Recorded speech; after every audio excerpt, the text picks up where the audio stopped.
Pues muchas gracias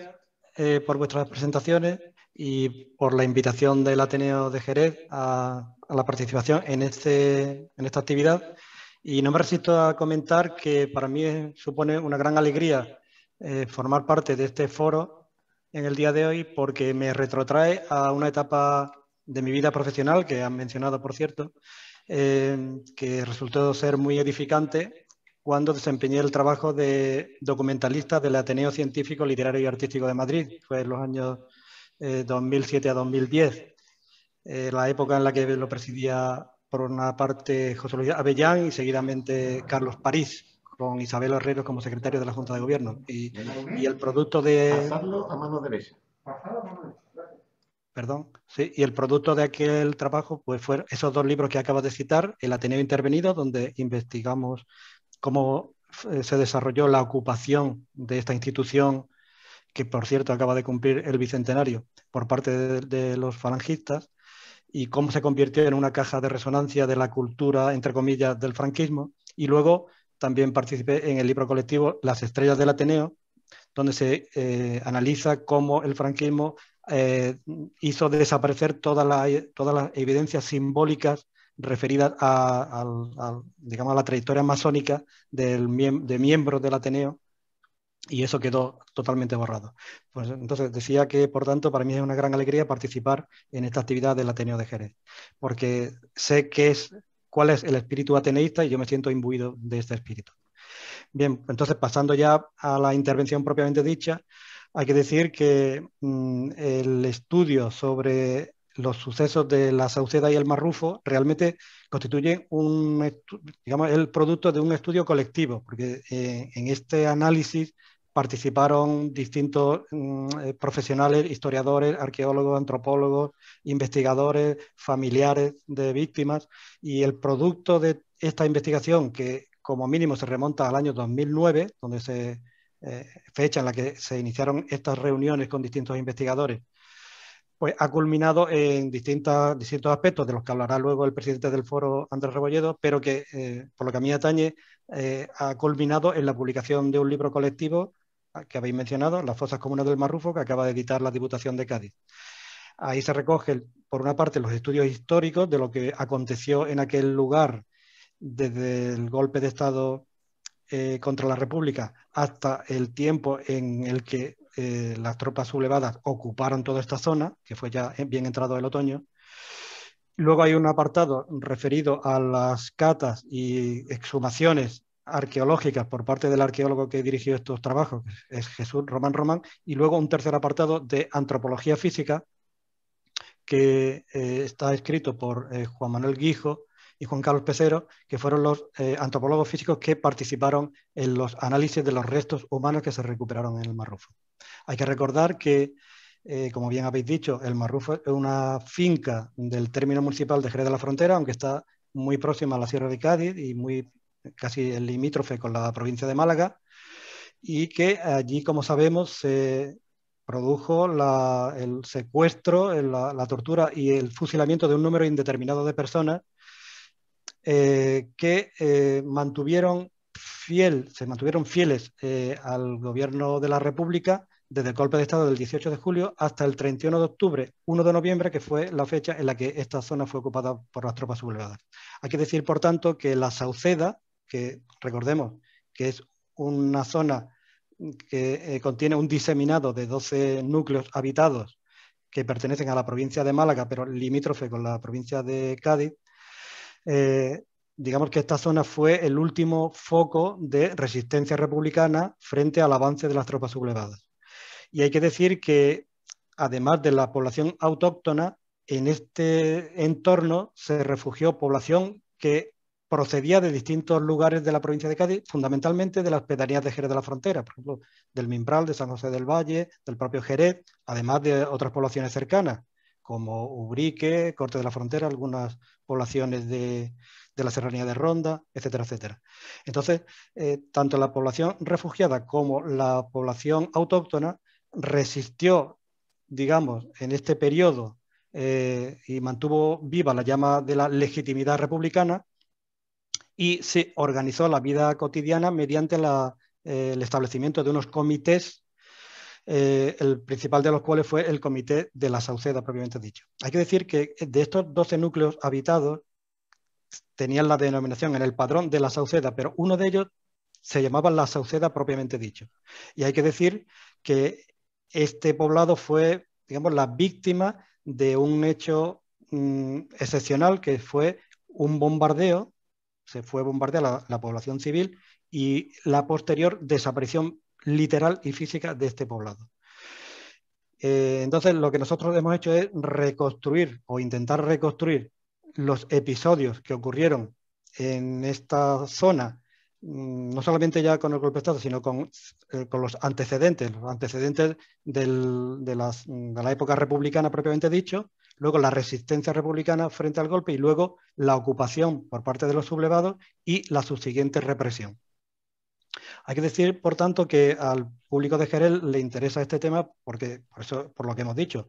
la finca del Barrufo pertenece al término municipal de Jerez de la Frontera y en esta finca se produce la paradoja histórica de que durante el periodo republicano fue uno de los territorios que el gobierno de la Segunda República señaló como potencialmente destinado a la aplicación del proyecto emblemático de la Segunda República, que fue la reforma agraria. Entonces, esta finca, junto con otras del propietario de entonces, que era propiedad de la saga de los Guerreros, pues digamos que en principio iba a ser destinado a la aplicación de la reforma agraria. Y la paradoja es que luego se convirtió en un lugar de verdadero terror y de muerte y de destrucción. Nosotros analizamos, por una parte, cómo se fue configurando digamos, la conspiración y la sublevación, cómo fue avanzando hasta ir rodeando toda esta zona de la Sauceda, que había quedado fuera del control sublevado,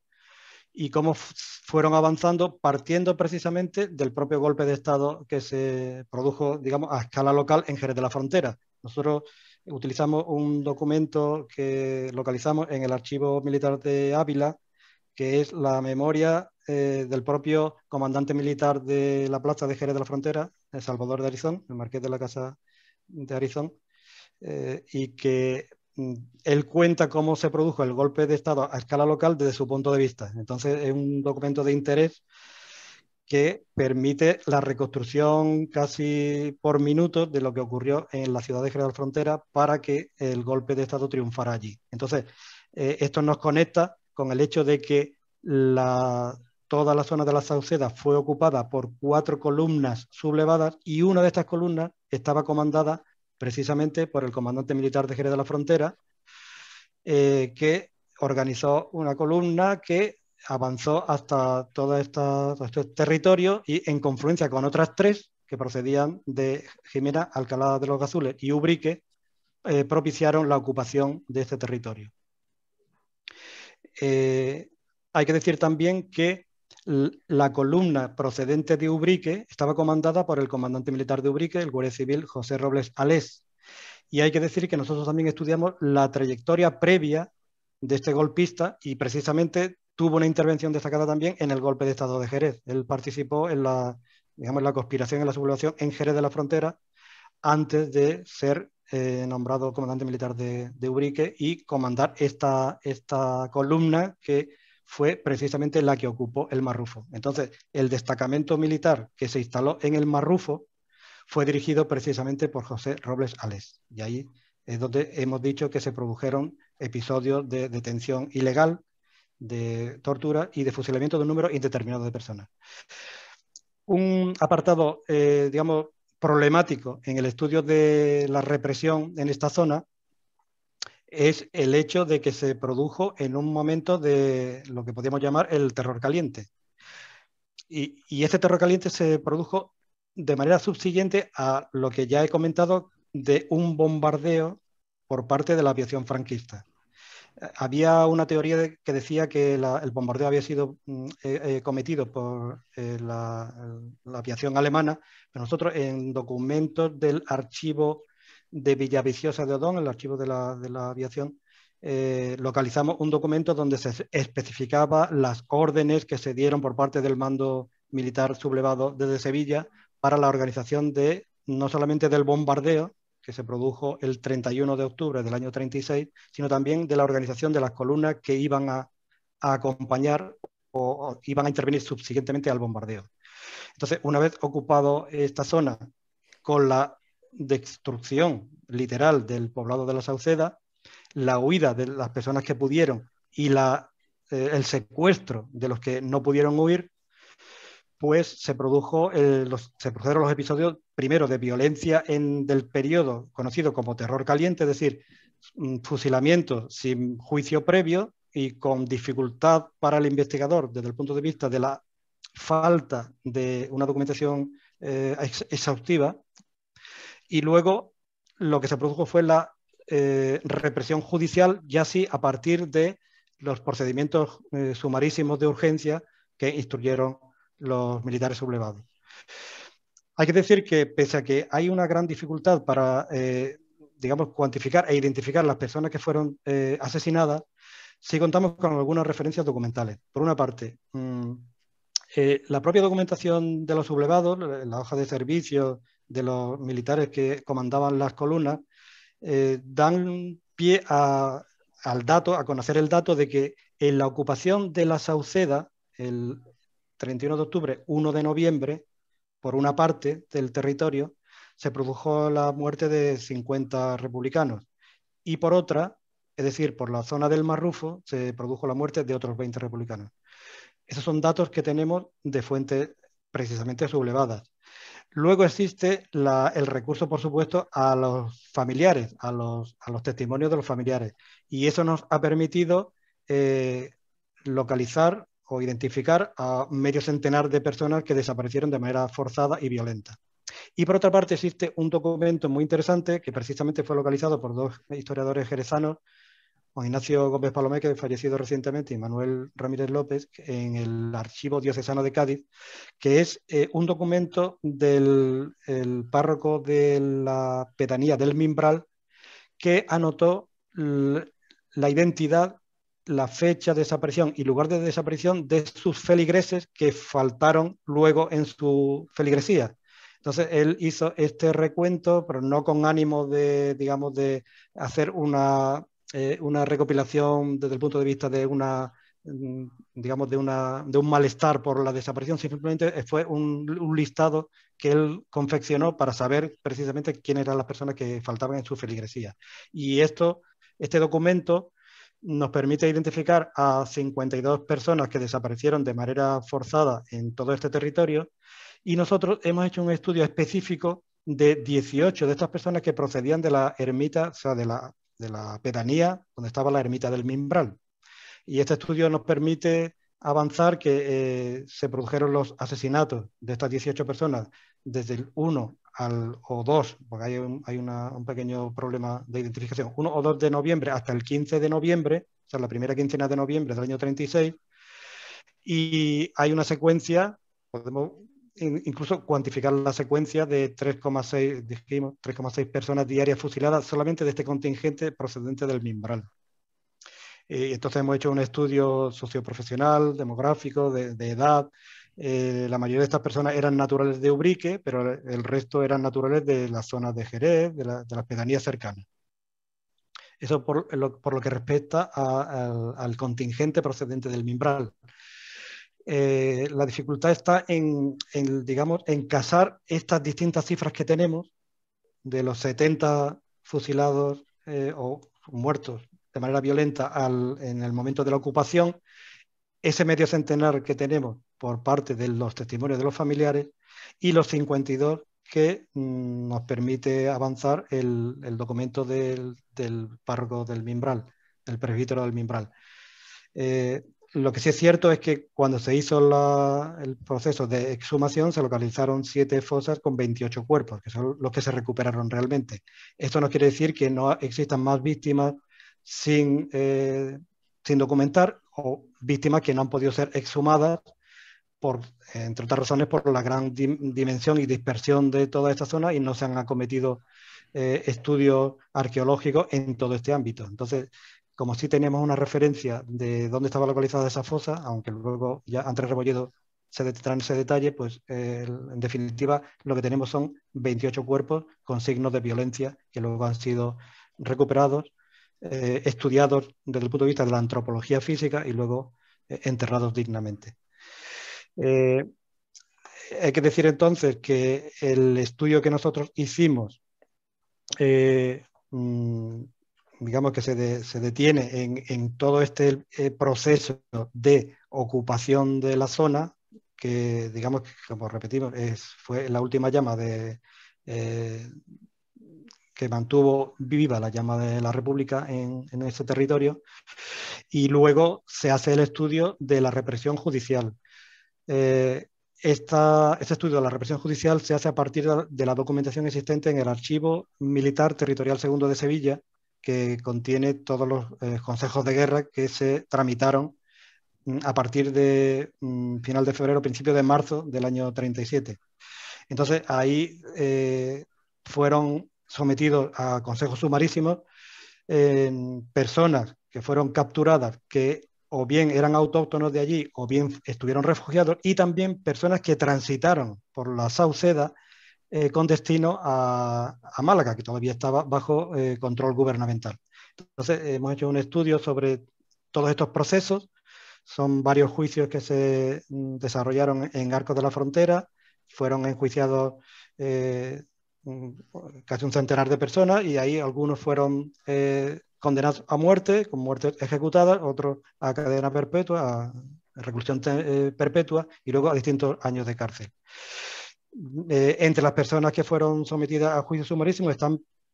algunos de los que formaron parte del que ya he citado comité de la Sauceda, un comité en la Sauceda, otro en el Marrufo. Pues estas personas fueron sometidas a juicio sumarísimo y finalmente fueron condenados a años de cárcel. Nos detenemos en concreto en las peripecias de la columna Robles, de la columna que procedía de Ubrique, porque fue la persona, como he dicho, que luego dirigió la instalación militar que se instaló en el Marrufo. Hay que decir que el libro, he dicho que es colectivo, entonces hay algunas aportaciones de otros historiadores que hablan de algunos detalles concretos. Por ejemplo, Carlos Perales Pizarro, que fue también uno de los pioneros en el estudio de este acontecimiento, analiza cómo evolucionó la columna procedente de Alcalá de los Gazules. Luego, José Ignacio Gómez Palomeque y Manuel Ramírez López analizan la columna procedente de Jerez de la Frontera, comandada por el Salvador de Arizón, y la composición de esta columna formada, entre otros elementos, por los requetés de la Merced. Y luego hay otro pequeño artículo a modo de epílogo de Luis García Bravo, que también fue uno de los pioneros en este estudio, que habla del albañil que construyó la ermita del Marrufo. Bien, entonces, brevemente, ese sería, digamos, el esquema de lo que se ha investigado. Y luego hay algunos asuntos que o bien podemos tratar más adelante. No sé si me estoy extendiendo mucho en el tiempo. Si es así, me lo decís y doy por concluida la intervención. O puedo... Estamos con un poquito de tiempo todavía. Hay un poco de tiempo, ¿no? Sí. Sí, bueno, pues entonces quería decir que nosotros también no hemos eludido el estudio de lo que se conoce como la violencia en la retaguardia republicana. Hay que decir que la zona de la Sauceda pertenece al término municipal de Cortes de la Frontera. Entonces, así como en otros municipios de la provincia de Cádiz y de Málaga no se produjo violencia en la retaguardia republicana, sino más bien al contrario. Es decir, que muchas personas de derecha fueron protegidas por los mismos gobernantes del Frente Popular para evitar que fueran linchados, digamos, por una masa que estaba molesta por haberse producido un golpe de Estado. Sin embargo, en Cortes de la Frontera sí sabemos que se produjo violencia en la retaguardia republicana por la acción de una columna procedente de Ronda, y hay que decir que nosotros eso lo analizamos y seguidamente analizamos la represión subsiguiente, una vez ocupado el pueblo por las tropas sublevadas, que fue, digamos, cualitativamente superior y cuantitativamente superior, esa represión que se produjo luego una vez ocupado el pueblo. Y en concreto se analiza un proceso de acusación falsa flagrante contra el alcalde y el secretario del Ayuntamiento de Cortes de la Frontera. Finalmente el alcalde condenado a muerte y su fusilamiento fue un ejemplo de verdadera venganza por parte de los sublevados, y donde tuvo un papel muy destacado también el auditor de guerra Bohórquez, que facilitó que esta persona no fuera fusilada en el lugar donde fue juzgado, sino que fuera llevado al propio pueblo de Cortes de la Frontera para ser allí fusilado como si fuera aquello un espectáculo público. Entonces, ese, digamos que uno de los detalles que se analizan aquí en nuestro estudio, y en el fondo, pues lo que se hace seguidamente es hacer unas pequeñas microbiografías de personas que participaron en la defensa de la Sauceda y el Marrufo, que fueron miembros de esa resistencia o bien que transitaron por este lugar camino de la zona de Málaga. Entonces, hay pequeñas biografías desde la primera persona de la que tenemos constancia que fue fusilada, que fue el angarillero de la finca del Marrufo, que dividía el Marrufo de la Sauceda, Pedro Márquez, y desde ese hasta, por ejemplo, los familiares de Andrés Rebolledo, como otras personas que o bien fueron eliminados físicamente o bien fueron objeto de la represión judicial. Y entonces, de momento, terminaría aquí mi intervención, solamente recordando que este estudio se complementa con el estudio arqueológico de Jesús Román Román y el estudio de antropología física, que además en el libro que hemos editado, pues tiene la particularidad de que hay un avance del estudio de la antropología física con el análisis de los restos humanos que se recuperaron allí, pero hay como el estudio es, digamos, es de carácter muy científico y muy detallado, son más de 1000 páginas, entonces hay un código QR en el libro impreso que remite a la página web de la Casa de la Memoria, donde están todos los estudios ordenados del análisis que se hizo de todos los cuerpos que fueron recuperados, y se puede acceder, por tanto, a toda esta documentación a partir de la descarga por internet. Así que de momento doy por terminado de momento mi intervención, a la espera de que haya alguna pregunta en el coloquio, y nada, y muchas gracias.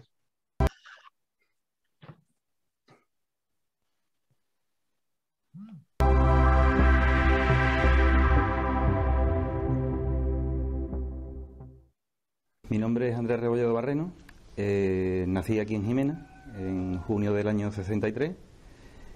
soy nieto de desaparecido, represaliado o fusilado en la parte de la Sauceda, y en este caso soy presidente del Foro por la Memoria también del Campo de Gibraltar. Pues mi madre fue la que desde que tengo uso de razón siempre nos hablaba de nuestro abuelo, su padre, que aunque ella no lo había conocido como tal, porque mi madre tenía 14 o 15 meses cuando mataron a mi abuelo, sí ella tuvo desde pequeñita, que es la menor de los 4 hermanos, siempre tuvo esa inquietud y esa necesidad de recuerdo de su padre, ¿no? Lo único que tenía es una foto, que es la que le queda, y los recuerdos de lo que le podía contar, en este caso todavía supervivientes, ¿no? Parientes, primos en este caso de mi madre. Pues siempre nos ha transmitido que nuestro abuelo existió, que nuestro abuelo fue injustamente asesinado en aquella zona, lo que ellos padecieron a consecuencia de esa desaparición, y pues cuando ya tuvimos un poquito más de edad y demás, pues estuvimos indagando a través de los juzgados y todo lo demás, y bueno, pues siempre con la ilusión y con las ganas de poder esclarecer el tema y poder darle la dignidad y poderle dar esa justicia que le quitaron en el momento en que lo mataron. Nuestra búsqueda fundamentalmente es, si fuera posible, el sitio donde está. Por eso nuestro punto de referencia es Marrufo. Y es Marrufo por la relación que había geográfica en aquellos acontecimientos fatales de los años, desde que empezó la guerra hasta que terminó, de aquella zona. Marrufo, la Sauceda y todo el entorno de la Sauceda, porque la gente vivía muy dispersa. En el caso de mi abuelo, por ejemplo, no vivía en la mera Sauceda, sino vivía en una finca aledaña, en una casita con su huertecito y demás, llamado Las Hermanillas. Entonces, como tanta otra gente que vivía dispersa, la relación que tenían con Marrufo era ni más ni menos que era a donde iban detenidos una vez que saltó la guerra, ¿no? Entonces ahí fueron donde se detuvieron, ahí fue donde se torturaron y ahí fue donde desaparecieron. Entonces, por esa relación geográfica o esa referencia geográfica que hay, entendemos que cabe la posibilidad de que esté en aquella zona, al igual que otra tanta gente que murió o desapareció en aquella zona. No tenemos una información fehaciente de que pueda estar allí. Es una suposición que tenemos, pues por lo que te contaba de la relación geográfica que hay del lugar, ¿no? Por donde él vivía y porque ahí todos los que desaparecieron iban a este lugar. Entonces, el recorrido que más o menos hemos hecho, en principio, fue buscar el acta de defunción, que no la hemos encontrado en ningún lugar, puesto que como lo mataron, de la manera que lo mataron, pues no hubo acta de defunción. Sí conseguimos un acta de nacimiento aquí en Jimena de la Frontera, puesto que aquí estaba inscrito, que la tenemos, de él y de su hermano, en este caso tío abuelo mío, y después por informaciones que nos han llegado por gente que están investigando el tema, desde Juan Pino, por ejemplo, que es el agente de medio ambiente de la parte de Diego Duro, que tiene un trabajo exhaustivo bastante importante eso, y luego por la información que nos ha dado en este caso nuestro pariente Andrés García Barreno, que lo conoció, él tenía 15 años cuando aquello, y bueno, pues nos ha contado lo que él vio, lo que él vio en el sentido de la vida que tenían allí cotidiana y todo demás, hasta el momento en el que desapareció. Con estos datos, pues nosotros hemos seguido insistiendo, cada vez que nos hemos informado a través de la prensa de que lo de Marrufo se está moviendo, pues siempre hemos mostrado interés, hemos contactado con uno, hemos contactado con otro, contacté con Juan Carlos Perales en su momento, antes de que el foro se reactivara, antes de la jornada de memoria histórica. Hemos contactado con un montón de gente con la idea y con la ilusión de que se pueda esclarecer este tema y bueno, si llega el caso en que se consigan los restos de mi abuelo como el de otras tantas familias que hay, pues nosotros felices de la vida, ¿no? Pero si llegara el caso en que los restos que se saquen de Marrufo pues no están los de mi abuelo ahí, por lo menos nos sentiremos satisfechos de que por lo menos a esos restos que hay ahí, tirados en la cuneta o tirados en el barro, pues se le dé la justicia que se merecen y la dignidad que se merecen. En la medida en que salta la guerra, pues claro, hay una resistencia. Y la resistencia la hubo en Jimena, la hubo en la Sauceda, la hubo en diferentes lugares, puesto que antes de que saltara la guerra, lo que había en este país era una república, además con mucha organización comunitaria, mucho movimiento social y todo lo demás. En la medida en que alguien intenta, en este caso Franco, de arrebatar esa libertad y todo lo demás, la gente, quien pudo, pues resistió. Hubo una resistencia, que la hubo aquí, la hubo en todos los lugares. Pero claro, ahí metieron a todos en el saco y había mucha gente que no tiene nada que ver con nada, que era gente inocente, gente normal, sencilla, trabajadora y demás, y por lo que os ha contado mi madre también, que es lo que nos dicen a nosotros, pues había mucha gente que andaba señalando, bien por revencillas o por envidias o por cosas, y bueno, pues cayeron mucha gente que no tiene nada que ver con nada y bueno, pues cayeron de manera inocente. No entendemos cómo en este país, después de 30 años, ¿no?, en democracia, y habiéndose, por ejemplo, juzgado en los juicios de Nuremberg, por ejemplo, todos los actos genocidas que hubieron de los fascistas en Centro Europa, como en este país, habiendo habido un fascista y un asesino, como fue Franco en aquellos tiempos, pues todavía no se ha esclarecido y todavía no se ha hecho justicia en ese sentido. Es algo que para nosotros es una contradicción muy grande y bueno, pues la gente como que no quiere tampoco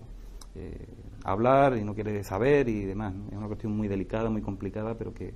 no por ello deja de ser necesario para todos nosotros, ¿no?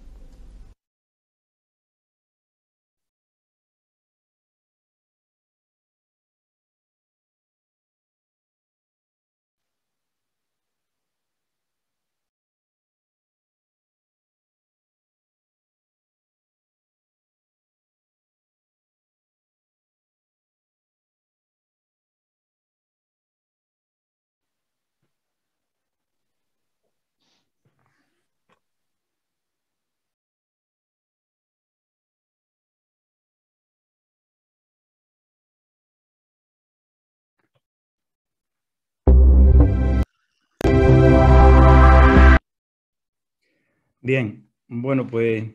he querido poner este vídeo porque este vídeo es muy significativo. Estamos hablando de 2009, estábamos en los inicios y no teníamos ni idea de lo que nos íbamos a meter ni la cantidad de avatares que íbamos a tener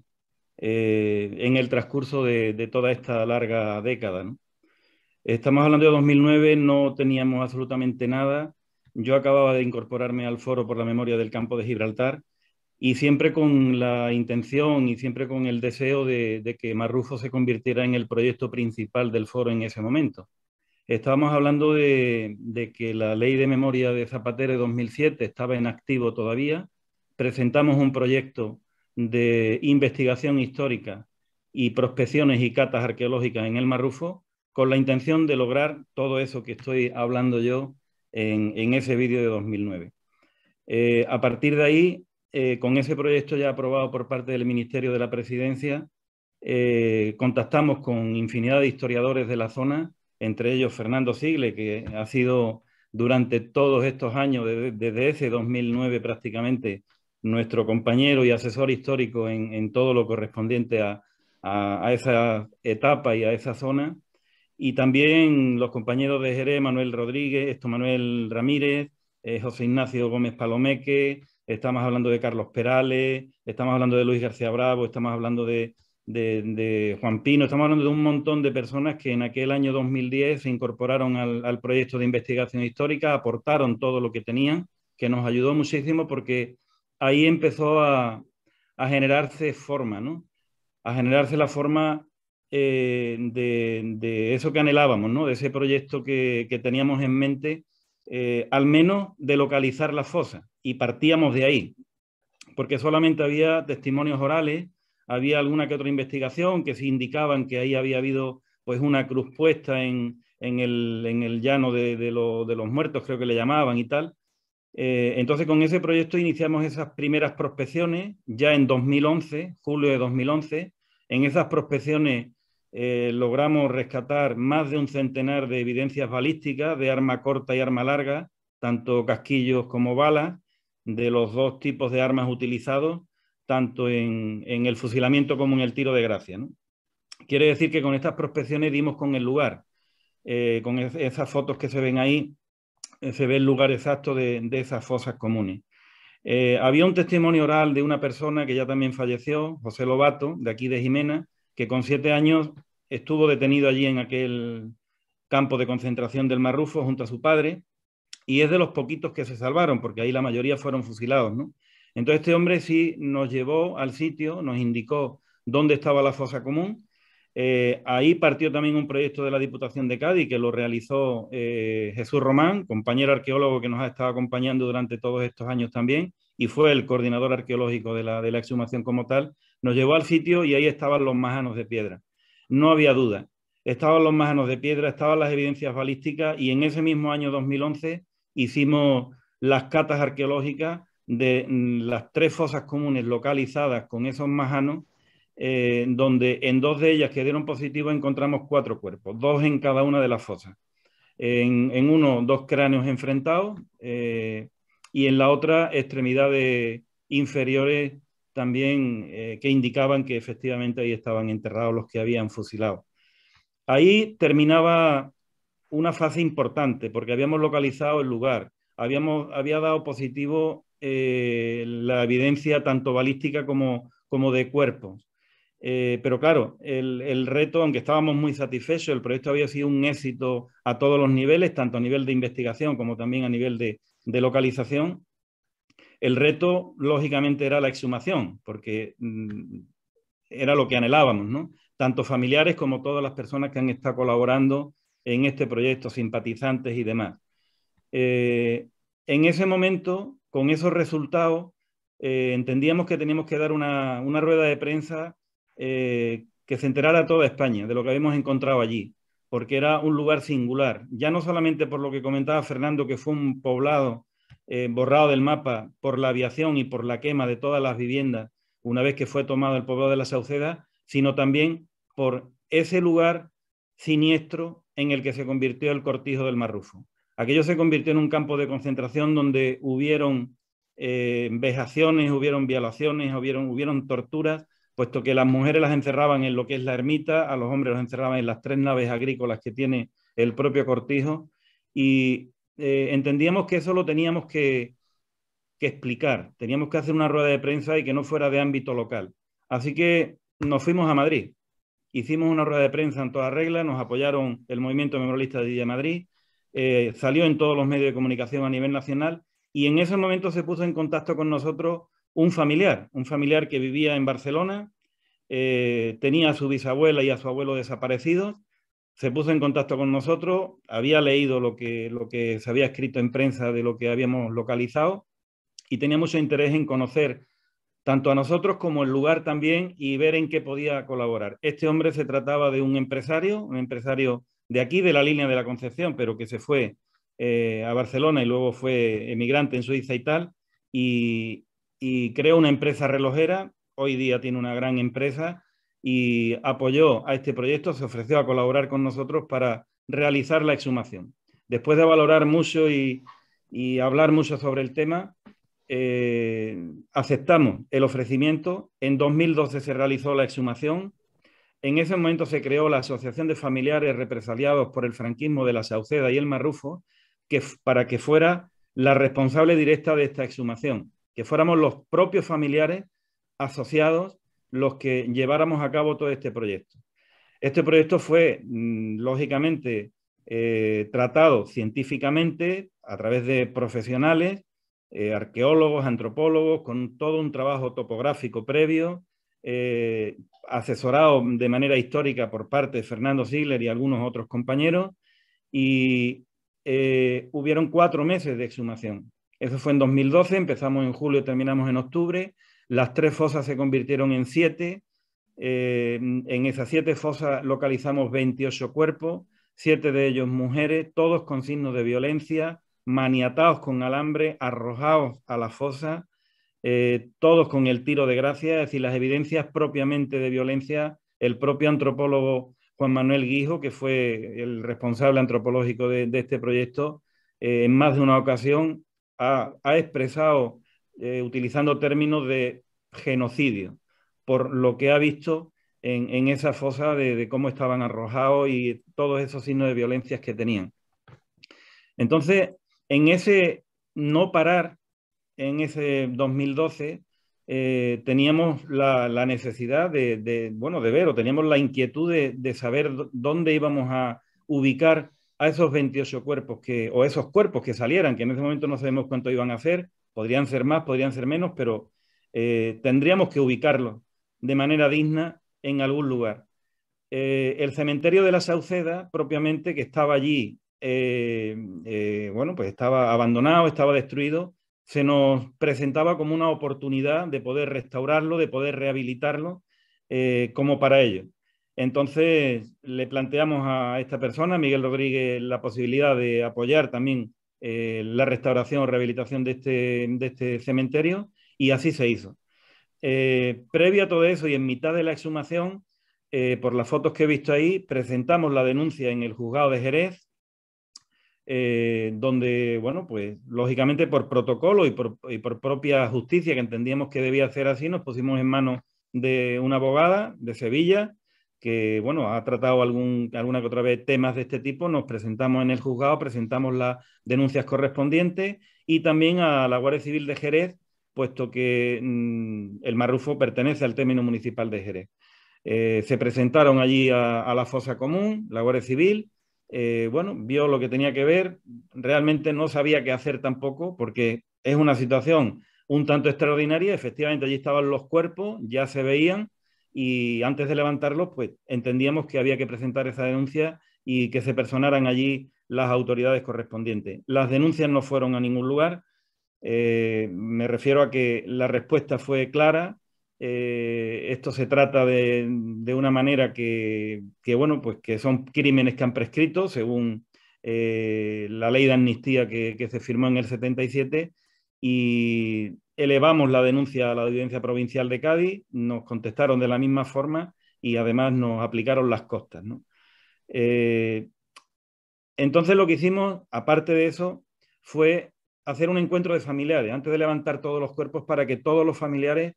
vieran las fosas comunes, vieran cómo estaban los cuerpos, vieran qué era lo que estábamos haciendo, cómo lo estábamos haciendo y por qué lo estábamos haciendo. El encuentro fue todo un éxito. Hubieron bastantes familiares, algunos de ellos allí mismo se tomaron las muestras de saliva correspondientes, porque fue otra parte del protocolo que llevamos a cabo, de la localización de familiares y la toma de muestras de saliva, como para, en la medida en que los cuerpos salieran y ya se tomaran las muestras a los cuerpos, también pudiéramos identificar al mayor número de cuerpos, ¿no? En este caso, de los 28 cuerpos, 13 fueron identificados, entre ellos mi abuelo y el hermano de mi abuelo, entre ellos también la bisabuela y el abuelo de Miguel Rodríguez, y algunos otros más de Ubrique, de San Fernando, de Algeciras, de Jimena, en fin, que todo esto, con estos informes correspondientes al ADN y todo lo demás, se le entregaron a los familiares, y ya con los 28 cuerpos en el cementerio de la Sauceda, que hicimos, una vez finalizó la exhumación, hicimos un acto homenaje en el cementerio de la Sauceda ya rehabilitado, donde depositamos los 28 cuerpos en el Panteón de la Dignidad, y bueno, a partir de ahí, lógicamente, bueno, terminó lo que es ese proyecto, pero claro, no contentos con todo lo que habíamos logrado, se nos ocurre la posibilidad de crear la Casa de la Memoria La Sauceda. ¿Para qué? Para continuar trabajando, para continuar divulgando y para continuar reivindicando esa verdad, esa justicia, esa reparación. Esta casa, que es la que se ve en la foto, ahí está ya parte rehabilitada, estaba en completa ruina. Es otro proyecto que apoyó Miguel Rodríguez para, digamos, llevar a cabo el proyecto que le planteábamos, y en ese mismo 2012 se empezaron los primeros trabajos de restauración. Fueron 4 años de restauración en diferentes fases, porque como digo, la casa estaba en completa ruina, hubo que arreglar techos, entresuelos, muros, en fin, todo, absolutamente todo. La casa tiene 400 metros, tiene diferentes estancias que rápidamente las empezamos a distribuir. La entrada, la parte principal para la sala expositiva, luego ya arriba la biblioteca, el salón de actos, más arriba la sala de archivos, las oficinas, otro estudio que hay más arriba en el torreón que se ve en la parte alta de la casa. Bueno, tiene una serie de terrazas, patios y demás, que todo se utiliza como para llevar a cabo actividades. Una vez que se inauguró en 2016, y ya digo, todo esto fue con apoyo de muchísimos compañeros que desde aquel 2011 que iniciamos esta andadura, estuvieron con nosotros. Bueno, pues se llevó a cabo ya todo el proyecto una vez rehabilitada la casa, se inauguró en 2016 y ahí empezaron todas las actividades que hoy día lleva a cabo la casa. Estamos hablando de presentaciones de libros, estamos hablando de proyecciones de documentales, estamos hablando de talleres de archivos, estamos hablando de conferencias, seminarios. La propia biblioteca está en la red IDEA de la Junta de Andalucía como biblioteca especializada, el centro documental o archivo también. Son espacios de uso público. La biblioteca como tal tiene más de 6.000 volúmenes de esta temática en su amplio espectro.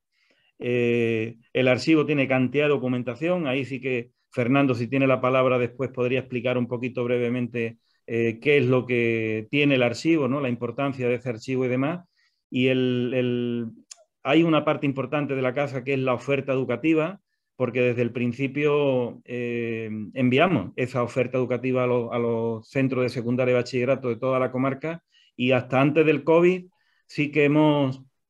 estado trabajando, atendiendo a cursos de secundaria y bachillerato que han visitado la casa. Se les ha explicado a través de la sala expositiva de abajo la historia de la Sauceda, la del campo de Gibraltar, la de los prisioneros republicanos, la de la guerrilla antifranquista. En la otra sala arriba le explicamos el tema del exilio, algo muy importante una vez finalizada la guerra civil. En fin, ha habido todo un periplo ahí de no parar, de actividades, de incorporación de material, de documentos. Ha habido muchas aportaciones de historiadores y demás. Se han hecho publicaciones y ahí entramos en digamos, lo más reciente, porque paralelamente al confinamiento se creó la Asociación de la Casa de la Memoria, porque entendíamos que la casa como tal tenía que tener entidad propia, pues para desarrollar actividades, hacer publicaciones, como es la revista Cuatro Esquinas, que hacemos una revista trimestral, monografías y opúsculos, y atender a todas las visitas, puesto que la casa, y esto es muy importante, la casa está abierta diariamente, en horario de mañana y de tarde, los fines de semana también. Hay infinidad de visitas, son miles de personas las que han pasado por la casa a nivel nacional, es decir, porque Jimena tiene esa suerte de que es un pueblo de turismo rural, la visita muchísima gente de todo el territorio nacional y muchos extranjeros. Y eso es muy importante porque ahí se genera un efecto multiplicador, porque lo que para mucha gente es algo desconocido o sencillamente tienen lo que es la visión de ese discurso que se generó al principio de la democracia y parece ser que aquí todo se resolvió y que hubo esa reconciliación y que, en fin, que la historia se resume a que fue una guerra entre hermanos, etcétera, etcétera, etcétera. No voy a relatar todo lo que los vencedores pusieron en el discurso, ¿no? En definitiva, la casa es una gran herramienta. Ya el compañero Manuel Ruiz, y agradezco sus palabras, lo ha dicho, yo lo corroboro con toda la modestia que debemos de tener, pero la casa sí que es una casa única, es una herramienta muy útil para la sociedad en su conjunto, sobre todo para la gente joven, las nuevas generaciones, porque entendemos que nosotros con esta casa tenemos una gran responsabilidad y es la responsabilidad de mantener viva esa memoria y tomar el relevo a aquellas personas que fueron asesinadas, vilmente asesinadas, sencillamente por tener ideas y sencillamente por querer construir una sociedad mejor en este país. Era la gran oportunidad que tuvo este país en aquella Segunda República. Esta Segunda República estaba, yo digo siempre que estaba adelantada a su tiempo, más que en el resto de los países europeos, y no dejaron de que ese sueño de la Segunda República, de toda su población, lo llevaran a cabo. En definitiva, ese relevo lo tenemos ahí como una gran responsabilidad, lo llevamos a cabo con mucho ahínco, diariamente, ampliamos el número de actividades. Hay que decir también y agradecer públicamente el apoyo que desde la Diputación de Cádiz tenemos todos los años con un convenio de colaboración para el funcionamiento y mantenimiento de la casa, y también tenemos un convenio de colaboración con el Gobierno de Gibraltar que desde el principio ha apoyado, ha creído en este proyecto, porque Gibraltar sí vivió de alguna manera también parte de los acontecimientos con la llegada de refugiados campos gibraltareños a Gibraltar y una serie de acontecimientos que allí ocurrieron, y nos apoyan cada año también para las publicaciones y para el tema de archivos, biblioteca, etcétera, etcétera. Con esto quiero decir que la casa es un hecho, es una herramienta, como digo, muy útil, ofrecida a toda la sociedad en su conjunto, con la página web, el proyecto de la radio de La Voz de la Memoria, que es un proyecto de reciente creación, llevamos un año, pero con ciclos de conferencias, con un montón de cuestiones, y si después Fernando quiere ampliar un poco todo esto, yo se lo agradecería, porque es parte de este gran proyecto, ¿no? De la radio, de las publicaciones y de todo lo demás. Como digo, es un no parar, se va ampliando, cada vez hay más personas que se incorporan al proyecto, historiadores que aportan parte de sus investigaciones y, en fin, hay un proyecto muy concreto también que ya hemos realizado 2 de ellos, que es el de los presos del penal del Puerto, presos a nivel nacional. Quiere decir esto, que ya hemos realizado proyectos de investigación de los presos cántabros que hubieron en el penal del Puerto, proyecto que ha apoyado el Gobierno de Cantabria, y recientemente el Gobierno de Navarra pues también nos ha encargado esa investigación, que Fernando ha sido el principal responsable de este proyecto, de los presos navarros que hubieron en el penal del Puerto entre el 36 y el 55. ¿Por qué doy este dato? Para que veáis la gran importancia que tiene esta casa y el gran contenido que tiene, la gran capacidad ya de generar proyectos y de ofrecer posibilidades, ya no solamente en el ámbito local o provincial o incluso autonómico, sino que también trasciende fronteras autonómicas. Me resta decir, aparte de agradecer esta oportunidad para poder contar todo esto, de que la casa es vuestra, la casa es de todo el que quiera venir a visitarla o todo el que quiera participar de sus proyectos. En fin, no sé si se me escapa algo. Ese ha sido un poco el periplo, ¿no? Y todo el avatar que hemos llevado a cabo durante todos estos años. Ya digo, el primer vídeo que pusimos es de 2009, no sabíamos ni a lo que nos enfrentábamos y estamos en 2022, han pasado 13 años, en ese no parar, pero en ese crecer de manera permanente. Nuestra casa es de todo el movimiento memorialista de este país, la ofrecemos públicamente y seguiremos adelante pues, por lograr esa verdad, esa justicia de reparación para las víctimas del franquismo. Así que muchísimas gracias por esta oportunidad y espero no haberme extendido demasiado.